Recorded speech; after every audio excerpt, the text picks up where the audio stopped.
महादेव और पार्वती एक दूसरे के बिना अधूरे हैं।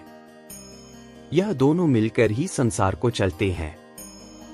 दोस्तों, आज हम आपको बताते हैं कि महादेव ने ऋषि को दिया था श्राप। ऋषि ने ऐसा क्या किया था गुनाह, जो भोगना पड़ा श्राप। चलो वीडियो को शुरू करते हैं। अभी तक चैनल को सब्सक्राइब नहीं किया है तो सब्सक्राइब कर लीजिए और वीडियो का आनंद लीजिए। महादेव का व्यक्तित्व अनेक आयामों से भरा हुआ है। वे त्रिलोकपति हैं, पर साथ ही वे सहज, सच्चे और करुणामयी भी हैं। वे हर प्रकार के भक्तों को आशीर्वाद देते हैं और अपनी अनंत शक्ति से संसार की रक्षा करते हैं। लेकिन जब नियमों और मर्यादाओं का उल्लंघन होता है तो वे अनुशासन स्थापित करने के लिए श्राप भी दे सकते हैं। ऐसी ही एक रोचक कहानी है जिसमें महादेव ने एक ऋषि को श्राप दिया।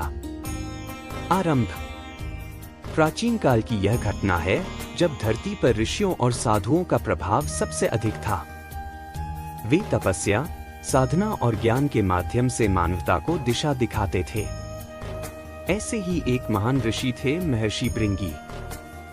महर्षि भृंगी भगवान शिव के अनन्य भक्त थे।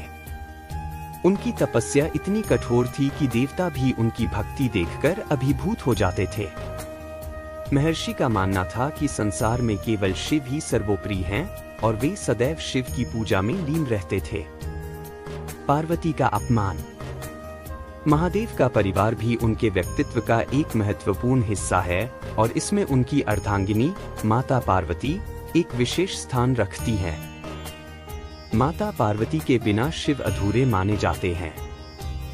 महर्षि भृंगी की समस्या यह थी कि वे शिव को तो पूजते थे, परंतु माता पार्वती की महत्ता को वे नकारते थे। उनके अनुसार सिर्फ भगवान शिव ही इस संसार के सृष्टा, पालक और संहारक हैं और इसलिए शिव को ही पूजा जाना चाहिए। महर्षि की इस धारणा के कारण माता पार्वती को ठेस पहुंची। उन्हें लगा कि महर्षि भृंगी उनकी शक्ति और स्थान का अपमान कर रहे हैं। माता पार्वती भगवान शिव की शक्ति हैं और शिव और शक्ति एक दूसरे के पूरक हैं। महर्षि भृंगी जब भी भगवान शिव की पूजा करते, वे माता पार्वती की उपेक्षा करते। यह स्थिति धीरे धीरे गंभीर होने लगी क्योंकि महर्षि ने एक बार भगवान शिव की परिक्रमा करते समय भी माता पार्वती को दरकिनार कर दिया। महादेव का हस्तक्षेप। माता पार्वती ने यह बात भगवान शिव से साझा की।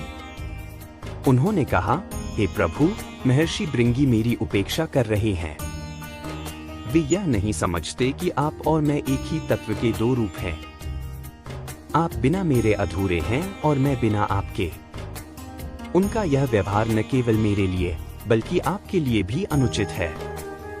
भगवान शिव ने पहले महर्षि को समझाने का प्रयास किया।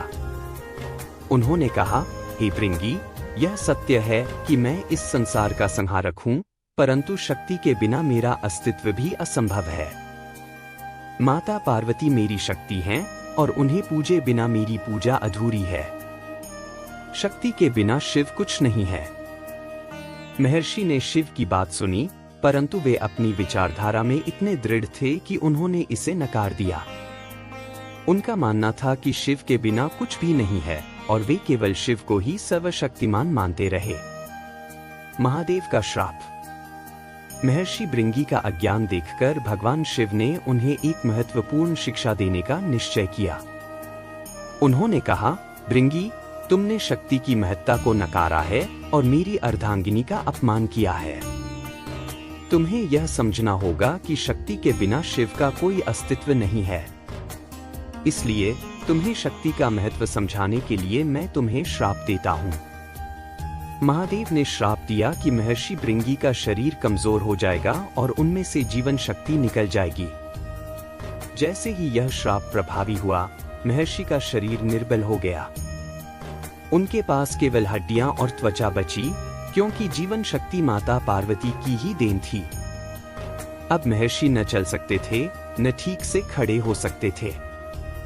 महर्षि को तुरंत अपनी गलती का एहसास हुआ। उन्हें समझ में आया कि भगवान शिव और माता पार्वती एक दूसरे के पूरक हैं और दोनों की पूजा एक साथ ही की जानी चाहिए।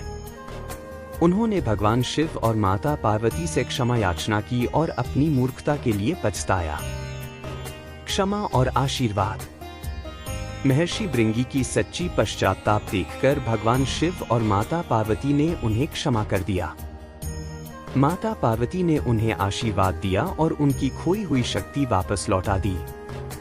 इसके बाद महर्षि भृंगी ने शिव और शक्ति दोनों की पूजा एक साथ करनी शुरू की और उनकी तपस्या से संसार में यह संदेश फैल गया कि शिव और शक्ति एक दूसरे के बिना अधूरे हैं। निष्कर्ष। इस कहानी से हमें यह शिक्षा मिलती है कि संसार में शिव और शक्ति दोनों का एक समान महत्व है। शिव बिना शक्ति के निर्जीव हैं और शक्ति बिना शिव के अधूरी है। यह भी समझ में आता है कि अज्ञानता और अहंकार में बहकर हम किसी एक तत्व को सर्वोपरि मान सकते हैं, परंतु सच्चा ज्ञान वही है जो समस्त तत्वों के सामंजस्य को समझे। महर्षि भृंगी की कथा हमें यह भी सिखाती है कि जब भी हम किसी उच्च शक्ति की पूजा करें तो हमें उसकी पूर्णता का ध्यान रखना चाहिए और उसमें समाहित सभी शक्तियों का सम्मान करना चाहिए। धन्यवाद वीडियो को देखने के लिए। ऐसे और भी रोचक वीडियो देखने के लिए चैनल को सब्सक्राइब करें, लाइक करें और कमेंट में जरूर बताइए कि आपको यह वीडियो कैसा लगा।